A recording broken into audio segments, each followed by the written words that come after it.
একটা কথা শোনো ডার্লিং, আমার সাথে চলো বার্লিং।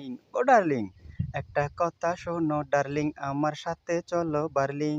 তোমার কোনো অসুবিধা হবে না, ইউরোপ সফর করো, মরুভূমিতে করো।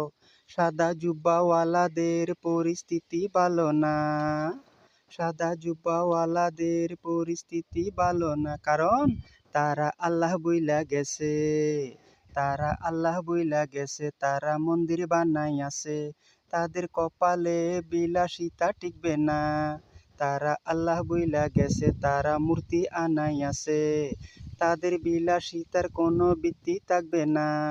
ভালো লাগলে লাইক করবেন, কমেন্ট করবেন, শেয়ার করবেন, সাবস্ক্রাইব করবেন, ব্যক্তিগত মতামত জানাবেন, পরবর্তী ভিডিও পাওয়ার জন্য উৎসাহিত করবেন। সবাই ভালো থাকবেন। আসসালামু আলাইকুম ওয়া রাহমাতুল্লাহি ওয়া বারাকাতুহু। খুদা হাফেজ।